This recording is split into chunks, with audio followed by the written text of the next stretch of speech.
देखो इस एक्सरसाइज का हमारा लास्ट क्वेश्चन बचा था, क्या है, 6th पार्ट है। क्वेश्चन नंबर कौन सा है? 3 का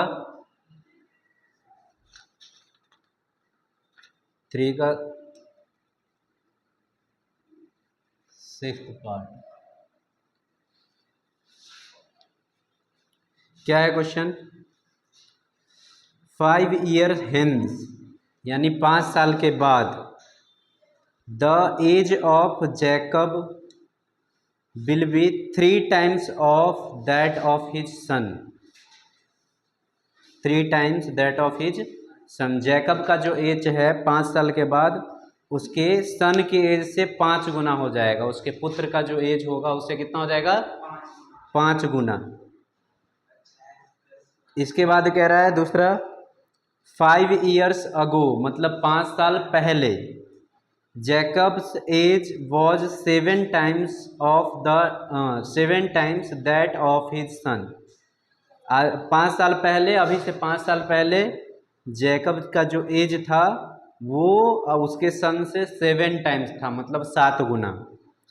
what are their present age, तो उसका प्रेजेंट एज क्या था ये हमें बताना है। तो देख, सबसे पहले दोनों का प्रेजेंट एज लेट कर लेंगे। Let the Jacob present age equals to x, ठीक है। और उसका दूसरा कौन है इसमें? उसका बेटा है, एंड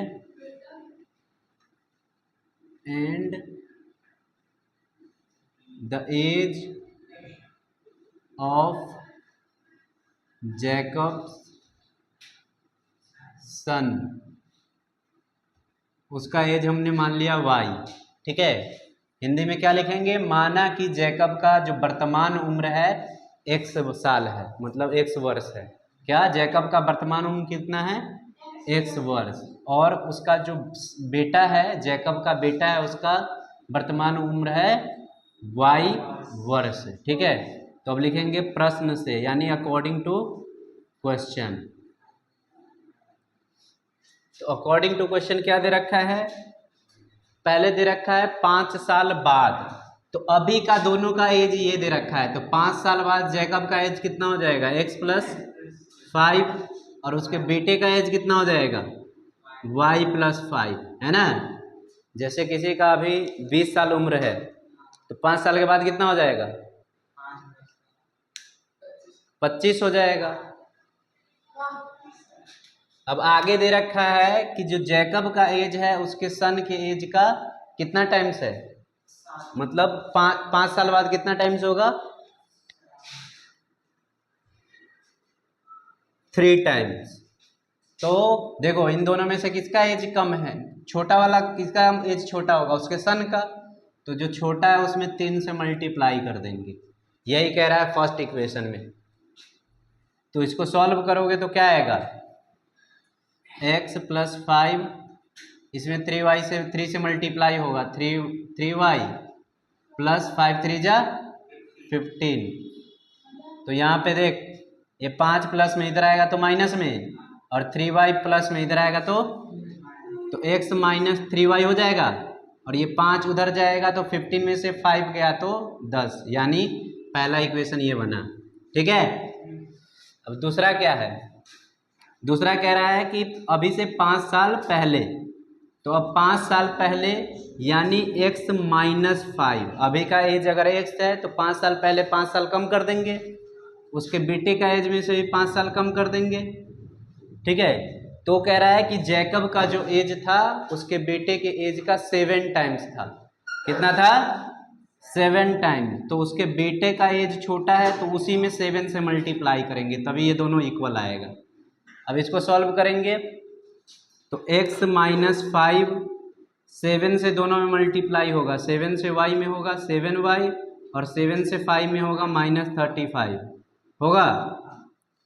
फिर x वाले y वाले टर्म को एक साथ ले आएंगे और नंबर वाला एक साथ ले आएंगे। तो देख x, ये 7y प्लस में इस साइड आएगा तो एक्स माइनस 7y, ठीक है, और ये -5 इस साइड जाएगा तो +5 हो जाएगा, लेकिन इधर ये जो 35 है ये माइनस में है, तो क्या होगा, इसको सॉल्व करके -30 होगा। तो ये इक्वेशन सेकेंड है हमारी, ठीक है। अब यहाँ से क्या करेंगे, हम इसको सब्स्टिट्यूशन मेथड से सॉल्व कर देंगे। तो देखो, ये फर्स्ट इक्वेशन में से x का वैल्यू निकालेंगे फ्रॉम इक्वेशन फर्स्ट, यानी समीकरण 1 से। क्या, समीकरण 1 से। तो क्या है समीकरण 1, x माइनस 5 नहीं x माइनस 3y इक्वल में 10 है, ठीक है। तो ये प्लस माइनस में इधर आएगा तो प्लस में, तो x बराबर क्या हो जाएगा 10 + 3y। ये x का वैल्यू निकल गया। अब क्या कर देंगे, इसको दूसरे इक्वेशन में पुट कर देंगे। On putting x equals to 10 + 3y in equation second. Second equation क्या है, x माइनस 7y इक्वल में -30। अब यहाँ पे पुट करेंगे तो है 10 + 3y, x का वैल्यू ये आ गया, और 7y है -7y इक्वल में -30। इसको सॉल्व करेंगे तो देख, ये नंबर है, नंबर को इस साइड ले आएंगे तो प्लस में, इधर आएगा तो माइनस, और ये पहले से ही माइनस में, तो डायरेक्ट लिख देता हूँ, कितना आएगा -40 आएगा। और ये 3y प्लस में, 7y माइनस में, प्लस माइनस बड़े वाला का साइन आएगा तो माइनस आएगा, 7 में से 3 जाएगा तो 4y, माइनस से माइनस कैंसल। अब यहाँ से y का वैल्यू देखो, y के साथ 4 मल्टीप्लाई में इस साइड लाएंगे तो डिवाइड में 40/4, यानी y का वैल्यू आ गया 10, ठीक है। y का वैल्यू 10 आ गया तो हम यहाँ से x का वैल्यू निकाल लेंगे। नाम x बराबर क्या दे रखा है, x बराबर 10 + 3y, 10 + 3y, तो यहाँ पुट करेगा तो 10, y का वैल्यू है 10, 10 × 3 कितना हो जाएगा 30, यानी 10 और 30 40। तो x का वैल्यू आ गया 40। तो लिख देंगे लास्ट में क्या, therefore the Jacob's present age equals to कितना 40 years and the age of Jacob son, तो कितना हो जाएगा 10 ईयर्स। समझ गया। हिंदी में क्या लिखेंगे, अतः जैकब का वर्तमान उम्र 40 वर्ष है और जैकब के पुत्र का वर्तमान उम्र 10 वर्ष है, ठीक है। चल नोट कर इतना जी।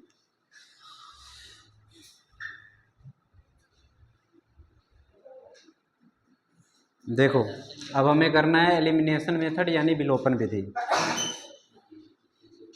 ये कैसे करते हैं ध्यान से देखो।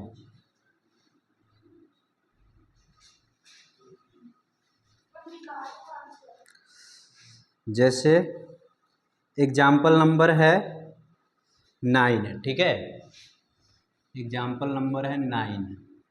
इसमें दे रखा है एक इक्वेशन 2x + 3y इक्वल में 8 और 4x + 6y इक्वल में 7। ये दो इक्वेशन दे रखा है, इसको हमें एलिमिनेशन मेथड से, या हिंदी में जिसको बोलते हैं विलोपन विधि, इससे सॉल्व करना है।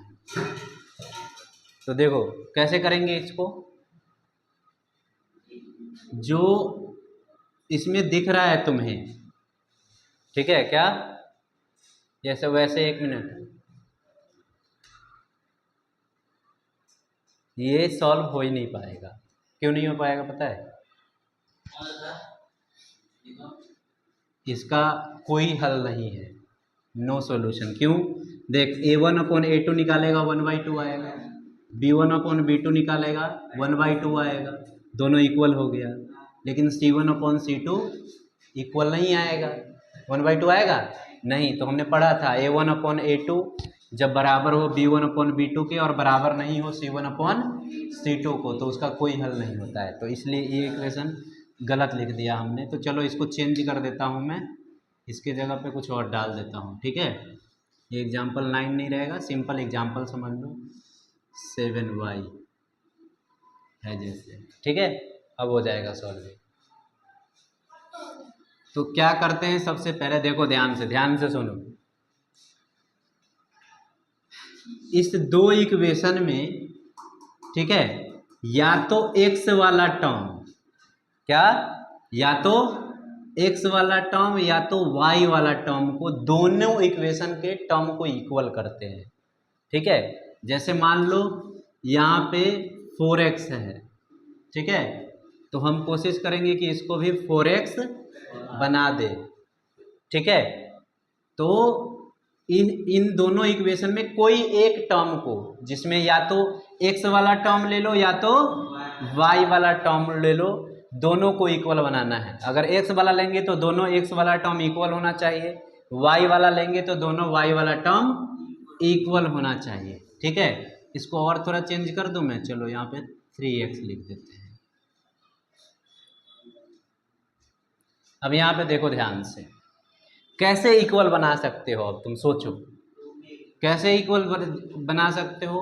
तो देखो मल्टीप्लाई करके इक्वल बनाते हैं, क्या करके, मल्टीप्लाई करके। तो हम x वाला टर्म अगर इक्वल बनाना चाहे, कौन सा टर्म, x वाला, तो ध्यान से देखो, इसमें अगर हम 3 से मल्टीप्लाई कर देंगे तो ये कितना हो जाएगा, 6x, और इसमें 2 से मल्टीप्लाई कर देंगे तो ये भी 6 हो जाएगा, है ना। इसमें अगर 3 से और इसमें 2 से मल्टीप्लाई कर देंगे तो दोनों 6 हो जाएगा। तो ऐसे हम क्या करते हैं, इक्वल बनाते हैं टर्म को। अब मान लो ये तो दोनों अलग अलग है, यहाँ पे 4 था, पहले 4 था ना। अब अगर इक्वल बनाना तो क्या करेंगे, सिर्फ एक में, इसमें एक में 2 से मल्टीप्लाई कर देंगे इक्वेशन 1 में, तो भी इक्वल हो जाएगा। तो कहीं कहीं ज़रूरत हो सकता है कि दोनों में मल्टीप्लाई करना पड़े, ठीक है। क्या हो सकता है, दोनों में मल्टीप्लाई करना पड़े, और कहीं कहीं हो सकता है कि एक ही उस इक्वेशन में मल्टीप्लाई करे और आंसर आ जाए, मतलब सॉल्व हो जाए, ठीक है। तो यहाँ पे तुमको देखना है, सोचना है कि कैसे करना है, कैसे इक्वल ला सकते हैं, मन में ही सोचना है, ठीक है। तो जैसे यहाँ पे 3 था तो 3 लिख देंगे हम, और इसको इक्वल करना है तो हम क्या करेंगे, लिखेंगे इक्वेशन 1 × 3। पहले इक्वेशन में 3 से मल्टीप्लाई करेंगे ना, तो कितना हो जाएगा ये बताओ। अब देखो इक्वेशन 3 से मल्टीप्लाई करने का मतलब है पूरे में मल्टीप्लाई होगा, सिर्फ एक टर्म में कभी भी मल्टीप्लाई नहीं होता है, तीनों में, मतलब तीनों टर्म में होगा। तो इसमें 3 से मल्टीप्लाई करोगे कितना हो जाएगा, 6x, इसमें भी 3 से मल्टीप्लाई हो जाएगा, कितना होगा 21y, और इसमें भी 3 से मल्टीप्लाई हो जाएगा तो कितना हो जाएगा 24। तो ये इक्वेशन तुम्हारा थर्ड आ जाएगा, ठीक है। अब ये तो हो गया, लेकिन इसको भी चाहिए, इसको भी इक्वल करना है। तो इक्वेशन अब 2 में क्या कर, इक्वेशन 2 में 2 से मल्टीप्लाई करेंगे तो ये भी 6 हो जाएगा ना। तो हम क्या कर देंगे, 2 से मल्टीप्लाई करेंगे इसमें तो क्या हो जाएगा 6x, इसमें 2 से मल्टीप्लाई करोगे तो 12y, इसमें 2 से मल्टीप्लाई होगा तो 14। तो ये इक्वेशन 4 हो गया, समझा, कोई डाउट बता। सिर्फ मल्टीप्लाई करके, यानी गुना करके ही कर सकते हैं, और कुछ नहीं करेंगे। और देखो ये जरूरी नहीं है कि हम x वाला ही करें, हम y वाला भी कर सकते हैं, ठीक है। हम y वाला टर्म भी इक्वल कर सकते हैं, जो आसान लगे तुम लोगों को उसको कर सकते हो। अब जैसे y वाला करना होता तो देखो इसमें 7 से मल्टीप्लाई करना पड़ता और इसमें 6 से, तो तुमको सोचना है कहाँ पे इजी होगा, ठीक है।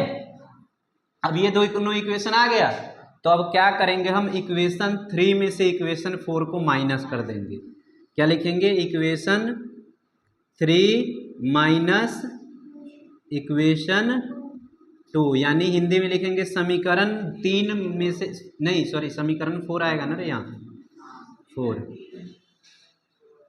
ठीक है, तो यहाँ पे देखो अब इसमें से माइनस करना है तो पहले ऊपर ये टर्म लिख दो 6x प्लस 21y इक्वल में 24। नेक्स्ट फोर्थ इक्वेशन क्या है 6x plus 12y plus sorry equal में 14। अब देखो यहाँ से माइनस करोगे तो देखो ध्यान से,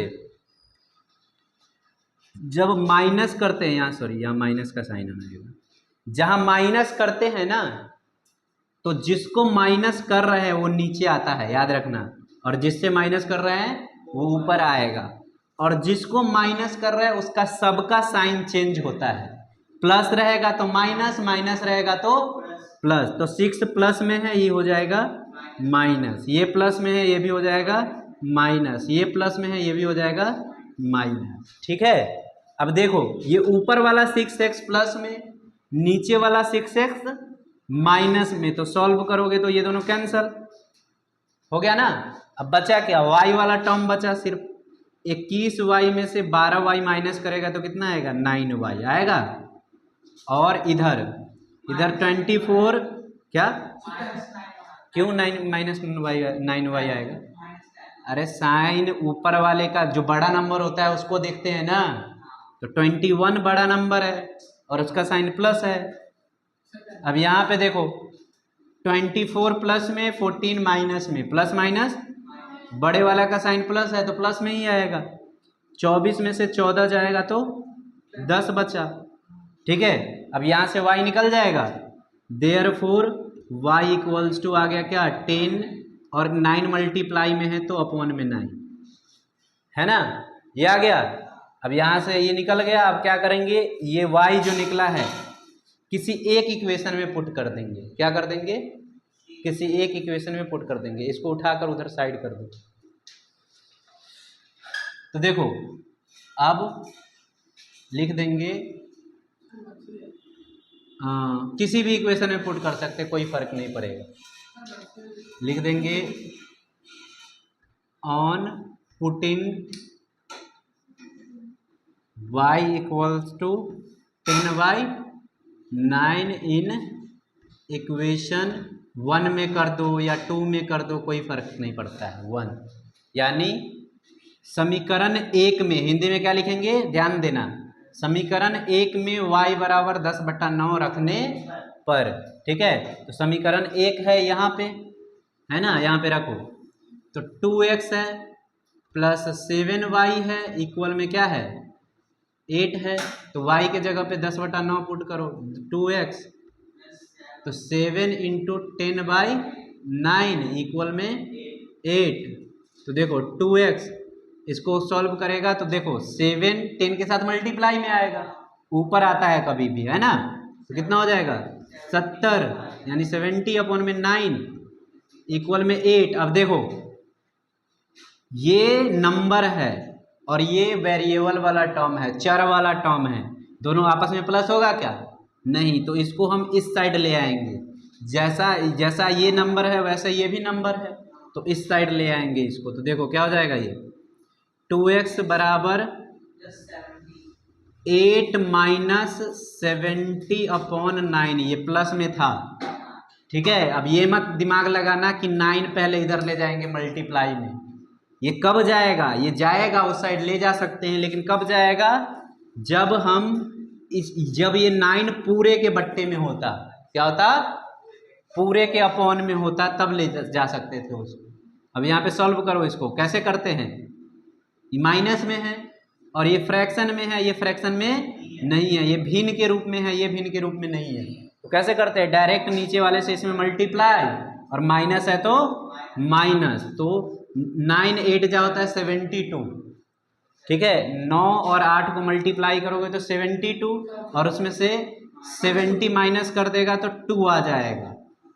ठीक है, और अपॉन में 9, और इधर है 2x, तो x को यहाँ से वैल्यू निकालेगा तो देख 2 मल्टीप्लाई में है x के साथ, तो इधर आएगा तो डिवाइड में, और ये 9 के साथ आ जाएगा। किसके साथ आ जाएगा?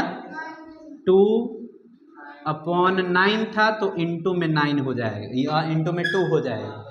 ठीक है, और इसको सॉल्व करेगा तो आ जाएगा 2 से 2 कैंसल, यानी 1 ऊपर बच गया, यानी 1/9। ठीक है, 1/9। समझ में आया? चल नोट कर इसको जल्दी से।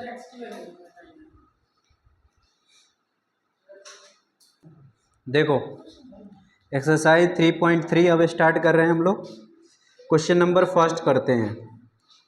इसमें क्या दे रखा है? Solve the following pair of linear equation by elimination method and the substitution method. ठीक है, क्या जो पेयर ऑफ लीनियर इक्वेशन दे रखा है उसको एलिमिनेशन यानी विलोपन विधि और सब्स्टिट्यूशन यानी प्रतिस्थापन विधि से सॉल्व करना है। तो देखो हम सिर्फ इसमें अभी एलिमिनेशन से करेंगे। ठीक है, क्योंकि सब्स्टिट्यूशन से हमने बहुत सारा क्वेश्चन प्रीवियस एक्सरसाइज में कर लिया है। ठीक है, ओके, कोई दिक्कत? फर्स्ट का फर्स्ट पार्ट क्या दे रखा है? x + y = 5 first equation and 2x - 3y = 4 second equation. हो रही है ना? अब देखो ध्यान से, इसमें हम क्या इक्वल कर सकते हैं? x को भी इक्वल कर सकते हैं या y को भी कर सकते हैं। तो हम एक काम करते हैं, y को करते हैं। ठीक है, तो इसमें 3y है तो इसमें 3 से मल्टीप्लाई कर देगा तो 3y हो जाएगा। यहाँ पे एक ही इक्वेशन में मल्टीप्लाई करने की जरूरत है, इक्वेशन 1 × 3। तो देखो पूरे इक्वेशन में मल्टीप्लाई होगा, 3x हो जाएगा, 3y हो जाएगा और 15 हो जाएगा। तो ये इक्वेशन कौन सा हो जाएगा? थर्ड। ओके, अब देखो एलिमिनेशन मेथड का मतलब होता है एलिमिनेट कर देना, उसको हटा देना।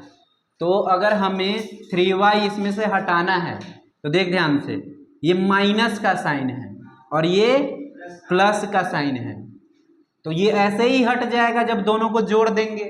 यहाँ पे माइनस करने की जरूरत है?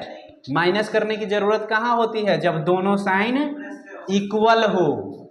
ठीक है, प्लस में हो या दोनों माइनस में हो तब माइनस करते हैं, ध्यान रखना। और जब दोनों साइन जो इक्वेशन का टर्म इक्वल है, ठीक है, जो y वाला या x वाला टर्म इक्वल है तो उसका साइन देखना है।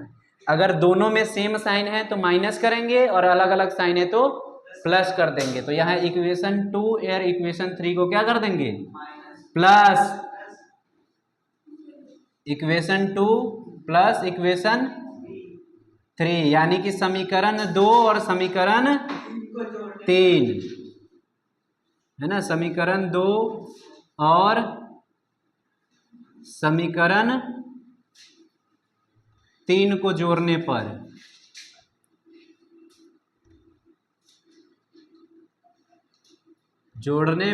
अब देखो जोड़ोगे तो पहले लिख दो, समीकरण 2 क्या है? 2x - 3y = 4 और इधर आ गया 3x + 3y = 15। ठीक है, अब जोड़ेगा तो जोड़ में साइन चेंज नहीं होता है, सिर्फ माइनस में साइन चेंज होता है। ठीक है, जोड़ में जो साइन रहेगा वही का वही रहेगा। तो देख ये -3y ये +3y कैंसल, और ये कितना हो जाएगा? 2x + 3x 5x = 4 + 15 कितना होगा? 19। तो x का वैल्यू यहाँ से क्या आ गया? 19/5। ठीक है, अब इसको हम क्या कर देंगे? किसी इक्वेशन में पुट कर देंगे। तो सबसे आसान यही इक्वेशन है, इसमें पुट कर दो। तो अब लिख दो फ्रॉम, ऑन पुटिंग लिख दो या फ्रॉम वो भी लिख सकता है, हिंदी में इसको लिखता हूँ। ठीक है, समीकरण 1 में x बराबर 19/5 यानी 19/5 रखने पर, हिंदी इंग्लिश में क्या लिखेंगे? On putting x = 9/5 in equation first.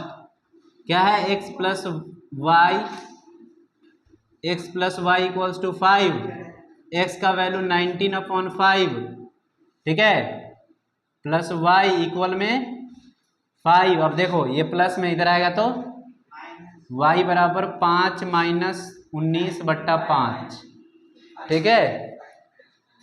5 से 5 में मल्टीप्लाई होगा 25, और 25 में से 19 गया तो 6/5, ठीक है, यही y का वैल्यू हो गया।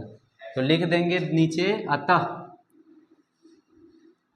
x बराबर आ गया 19/5 और y बराबर आ गया 6/5। कोई दिक्कत? चलो नोट करो।